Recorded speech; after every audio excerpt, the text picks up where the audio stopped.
بالصلاة على حضرة النبي، الأكل المصري أحسن من الأجنبي. عملنا إيه النهاردة؟ عملنا شادر السمك. شادر السمك بكل أنواعه، إزاي نشتري السمك بطريقة مظبوطة وما نضيعش فلوسنا على الفاضي ونشتري سمك مظبوط. هو ده الكلام التمام. تعالوا أوريكم كمان عملنا إيه النهاردة في السمك. تعالوا نوريكم كده الصواني الجميلة اللي إحنا عملناها. منورنا النهاردة طبعا الشيف علي حبيبي واخويا الشيف كريم ابو حمزه والشيف منصور. حبيبي يا باشا.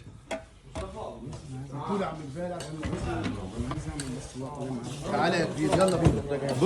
بص السمكة الجميلة ديت مع الشيف كريم. بص الكلام. ايه رايك في البطروخ ده؟ بص التفاصيل. عجبك؟ بص احنا ممكن نعمل كده تعالى فوقش كده.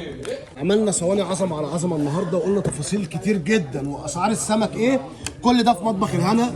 الله الله، هي دي فرحه العيد. فرحه العيد في الصينيه ديت.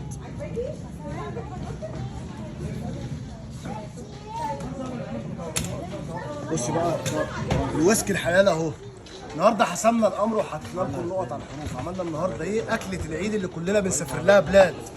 مطاعم قايمه ونايمه على صينيه السمين. عملنا النهارده السمين بكل تفاصيله، وكل حاجه في الصينيه ديت محافظه على شخصيتها، ولا حاجه اتهرت ولا حاجه فرولت، ونفس الطعم واحلى كمان. الاكل دوت يا جماعه لازم يكون مضمون ويتعمل في البيت احسن. منور النور فيه. لا عايز كوبايه ثواني يا جماعه. اتفضل يا باشا.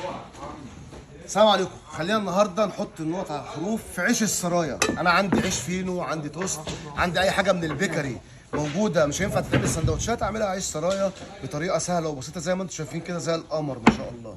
والمجدره الشامي، العدس بيستوي قبل الرز والعكس. عملناه النهارده بكل المقادير المظبوطه. نشوف الكلام ده فين؟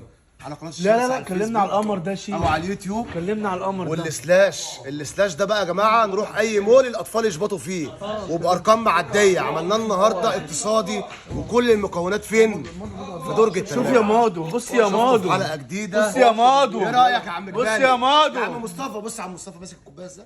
اهو. الله الله الله على التفاصيل.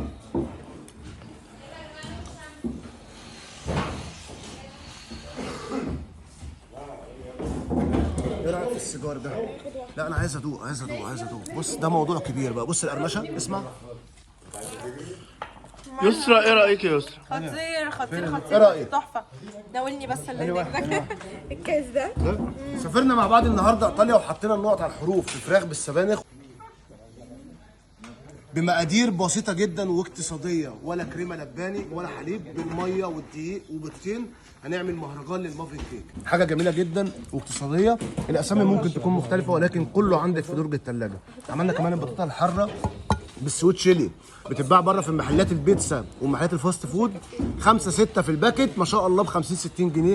بطاطستين. عملنا الكميه دي كلها، وعملنا السيجار بالحليب المكثف والمكسرات. مكونات اقتصاديه وجميله.